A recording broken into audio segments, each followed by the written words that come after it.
In the ashes of a defeated empire, a broken nation searched for meaning. Germany, humiliated by the Treaty of Versailles, bled economically and spiritually.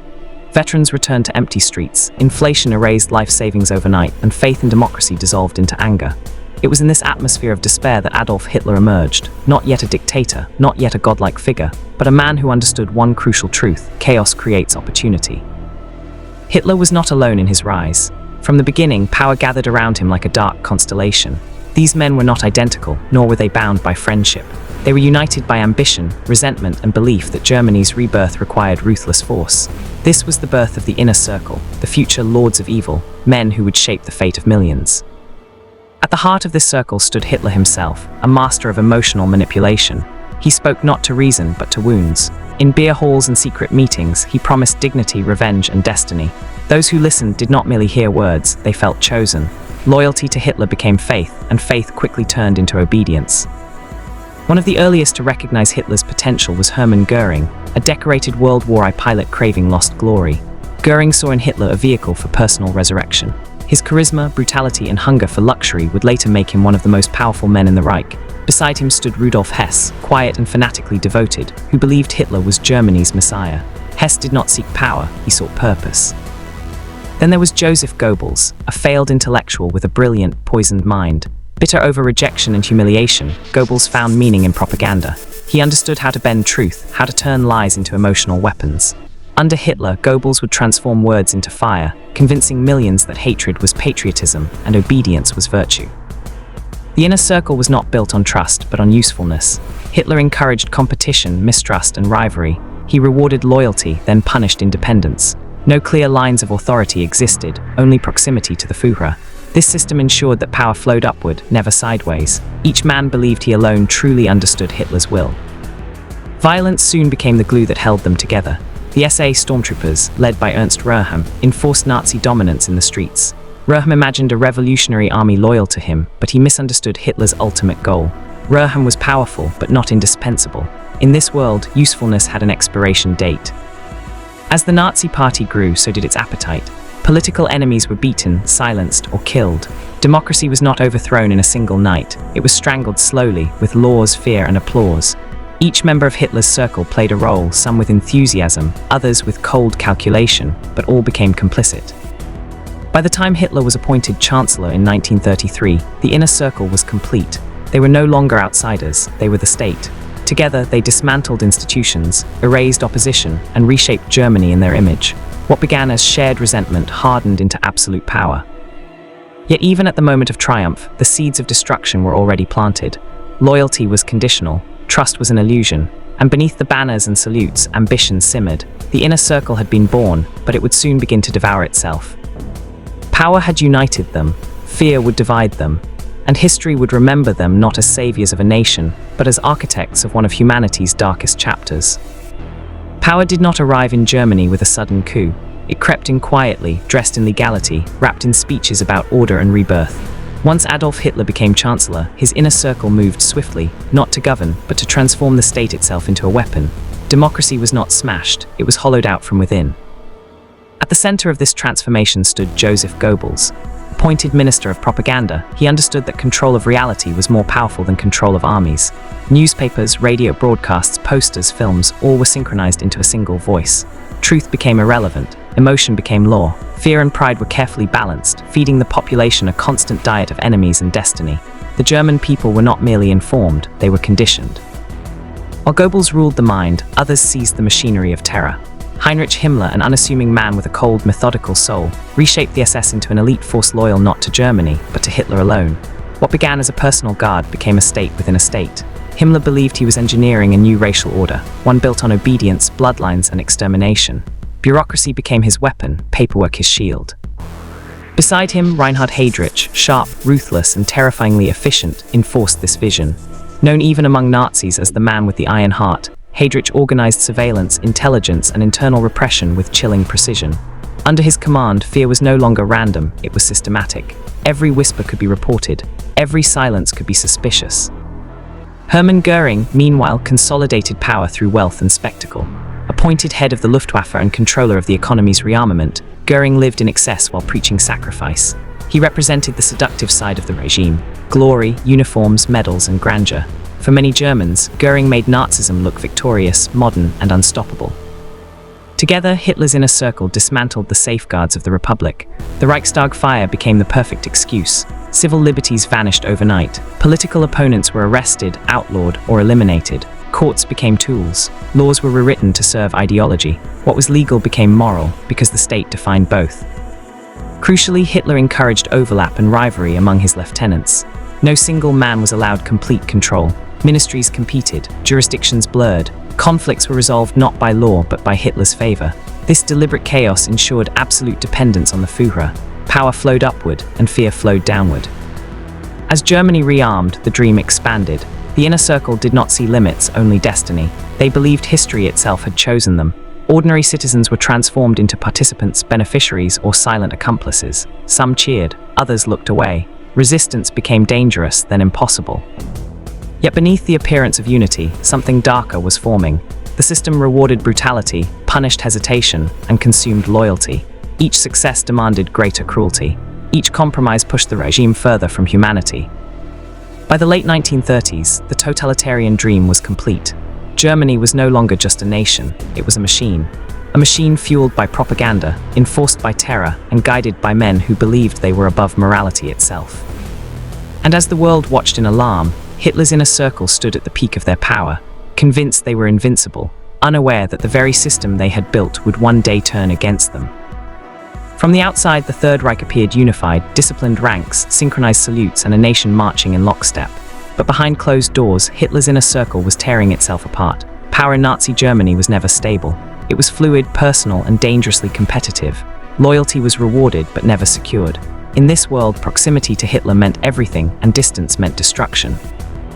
Adolf Hitler ruled not only through authority, but through deliberate division. He encouraged overlapping responsibilities, conflicting commands, and personal rivalries. Ministers spied on one another. Generals undermined political leaders. Ideologues clashed with pragmatists. Hitler watched silently, intervening only when it suited him. Chaos was not a flaw of the system, it was the system. Hermann Göring believed himself Hitler's natural successor. As head of the Luftwaffe and a symbol of early Nazi triumph, he surrounded himself with luxury and power. Yet behind his confidence lay insecurity. Göring's failures in economic planning and military preparedness began to erode Hitler's trust. Each mistake brought whispers. Each whisper weakened his standing. Joseph Goebbels fought a different war, one of perception. He manipulated public opinion with surgical precision, presenting himself as the Führer's most loyal intellectual warrior. But Goebbels despised Göring's arrogance and feared Himmler's growing influence. In private diaries, he recorded bitterness, paranoia, and resentment. Even propaganda had limits within a regime built on fear. Heinrich Himmler rose quietly, patiently. Unlike Göring's flamboyance or Goebbels' theatricality, Himmler embodied bureaucratic terror. Through the SS, he built an empire hidden in paperwork, camps, and secret orders. His loyalty appeared absolute, but his ambition was vast. Himmler did not merely serve the Reich, he sought to reshape humanity itself. Between these men stood Reinhard Heydrich, the enforcer. Intelligent, ruthless, and feared, Heydrich became the knife that executed Himmler's will. Other leaders avoided him, knowing a conversation could become a death sentence. His power grew so quickly that even Hitler took notice. In the Reich, intelligence was more dangerous than guns. The military leadership was not immune.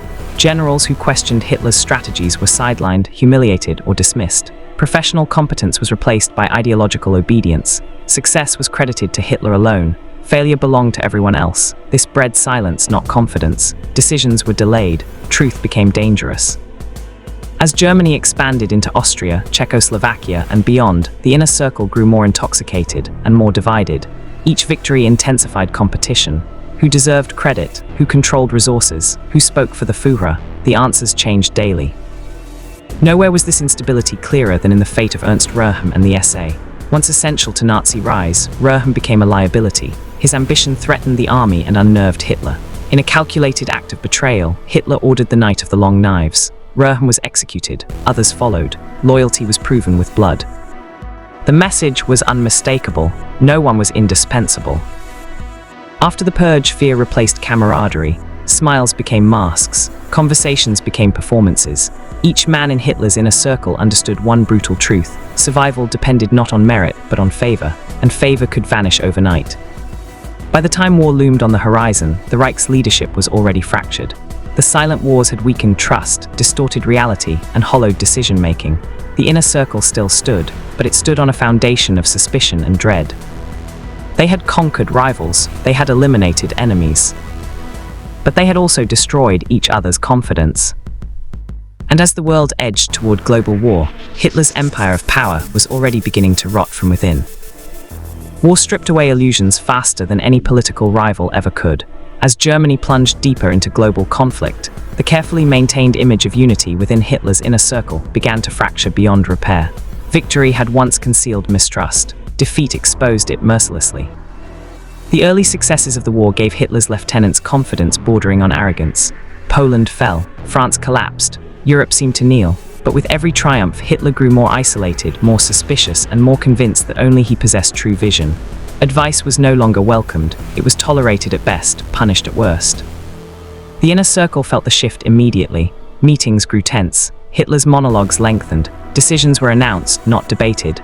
Those who questioned strategy were branded weak, disloyal, or corrupt. Military professionals watched in silence as ideology replaced experience. The cost of dissent was career ruin, or worse. As the war turned eastward, betrayal took on a new meaning. The invasion of the Soviet Union was not just a military gamble, it was an ideological crusade. Heinrich Himmler and Reinhard Heydrich were unleashed with terrifying autonomy. Behind the front lines, mass executions, ethnic cleansing, and industrialized murder became policy.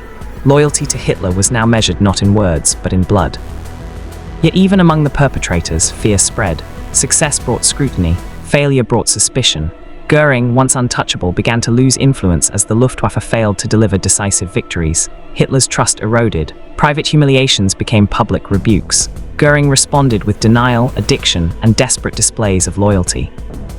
Joseph Goebbels doubled down. As cities burned and casualties mounted, propaganda intensified. Reality was reshaped daily to preserve faith in the Führer.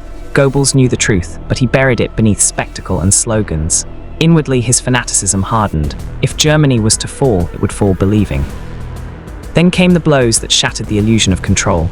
Stalingrad, North Africa, the relentless Allied bombing. Each defeat tightened Hitler's grip and narrowed his circle. He withdrew into bunkers and fantasies, trusting fewer men, issuing impossible orders. Loyalty was demanded, not earned. Conspiracies began to whisper through the ranks. Some officers and officials no longer believed victory was possible. A few dared to imagine a Germany without Hitler. These were not heroes of morality, but men seeking survival, or redemption, or escape from catastrophe. The inner circle responded with terror. The Gestapo hunted shadows. Himmler expanded surveillance. Old friendships became liabilities. A careless sentence could mean arrest. A private doubt could mean death. The regime consumed its own servants with mechanical efficiency. When the July 20 plot failed, mercy vanished entirely. Executions were staged, filmed, and replayed for Hitler's satisfaction. Former allies begged. Hitler watched. Betrayal, real or imagined, justified endless cruelty. The inner circle closed ranks, not in trust, but in shared guilt. By now, loyalty was no longer belief. It was habit, it was fear, it was the absence of alternatives. Hitler's closest men had crossed too many lines, signed too many orders, and witnessed too much blood. There was no return. The dream they had built had become a prison of their own making. And as Germany collapsed around them, one truth became unavoidable. The inner circle had not only betrayed the world, they had betrayed each other. By 1944, the illusion of control had completely shattered. The empire that Hitler and his inner circle had built through fear, ideology, and blood was now collapsing under the weight of its own lies. Cities burned, supply lines crumbled, millions were dead. Yet inside the Nazi leadership, denial still reigned supreme. Hitler no longer ruled from grand halls or public stages. He retreated into concrete bunkers, sealed off from reality, surrounded by maps that meant nothing and generals who no longer believed. Orders were issued to phantom armies. Divisions that no longer existed were commanded to attack. Reality became an enemy to be ignored. The inner circle responded in different ways, but all were trapped.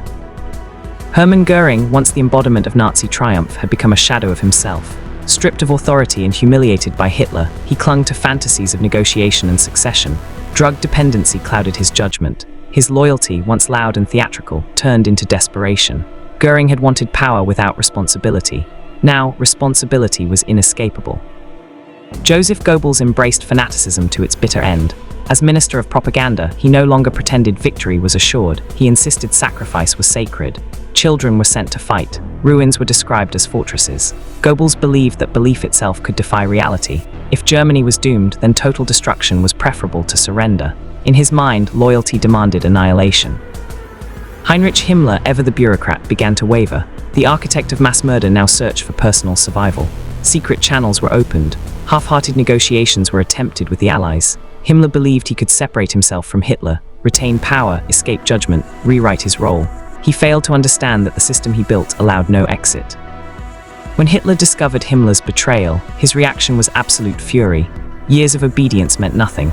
Loyalty, once broken, erased all past service. Himmler was cast out, hunted, and abandoned by the very organization he had commanded through terror. Around them, other figures vanished, arrested, executed, or swallowed by chaos. Some chose suicide, others fled. A few waited silently for the end. The inner circle that once dominated Europe was now fragmented, powerless, and terrified. As Soviet forces closed in on Berlin, Hitler's world shrank to a few underground rooms. Those who remained were no longer advisors, they were witnesses to obsession. Hitler spoke of destiny, betrayal, and history's judgment. He blamed generals, soldiers, the German people, everyone but himself. The lords of evil had lost not only the war, but their sense of purpose. The ideology that once unified them now offered no comfort. They had destroyed morality, dismantled institutions, and hollowed out truth. In doing so, they had ensured that nothing remained to save them. The collapse was not sudden. It was slow, humiliating, and inevitable. Power had elevated them beyond accountability. Fear had bound them together. And in the end, isolation consumed them all. The inner circle was finished, not with a final stand of honor, but with panic, betrayal, and silence. Only one chapter remained. In the final days of April 1945, Berlin was no longer a capital, it was a grave. The city lay in ruins, shattered by relentless bombardment, its streets choked with debris and despair. Beneath the collapsing Reich Chancellery, Adolf Hitler waited in his bunker, cut off from the world he had set ablaze. The man who once commanded millions now ruled only silence. The inner circle had disintegrated. Loyalty, once demanded as sacred, had evaporated under the weight of defeat. Those who remained near Hitler did so out of habit, fear, or nowhere else to go. Power no longer existed as influence, it existed only as memory. Joseph Goebbels chose fanaticism until the end. Even as Berlin burned, he spoke of destiny and sacrifice. In the bunker, he clung to the idea that history would vindicate them. When reality finally became unavoidable, Goebbels made his final, horrifying decision. He and his wife poisoned their children before ending their own lives. For him, loyalty to Hitler mattered more than humanity itself. Hermann Goering, once adorned in medals and arrogance, attempted one last political maneuver. Believing Hitler incapacitated, he sought to assume leadership. The response was swift and merciless. Goering was arrested on Hitler's orders, stripped of rank, and branded a traitor. His fall was complete, reduced from Prince of the Reich to a prisoner awaiting judgment. Heinrich Himmler's end was even more hollow. Having failed to negotiate his escape, he fled under a false identity. Captured by Allied forces, exposed and stripped of all illusions, Himmler chose suicide. The architect of industrialized terror died alone, without ceremony, without legacy, just another defeated man. Adolf Hitler's final act came on April 30, 1945. In the bunker, as Soviet forces closed in, he took his own life. There was no dramatic speech to the nation, no heroic finale. Just a gunshot, a body, and an order to burn the remains. The Führer myth ended not with thunder, but with ash. What followed was reckoning. Surviving members of the inner circle were dragged before courts, stripped of authority, and forced to confront their crimes. At Nuremberg, the world listened as evidence revealed the scale of destruction they had engineered. Some denied responsibility, some claimed obedience, others remained silent. History was unmoved. The myth that these men were monsters born evil dissolved under scrutiny. They were human, and that truth was more disturbing than any legend. They were driven by ambition, insecurity, ideology, and fear. Step by step, they surrendered conscience for power, and in doing so, they transformed themselves into instruments of catastrophe. The downfall of Hitler's inner circle was not just the collapse of a regime, it was a warning etched into history. Absolute power, unchecked loyalty, and blind ideology do not merely corrupt leaders, they dismantle reality itself. Germany would rebuild, Europe would heal, but the echoes of that corrupted power would never fully fade. Because the greatest danger was never Hitler alone. It was the men who followed him. The system that protected them, and the silence that enabled them.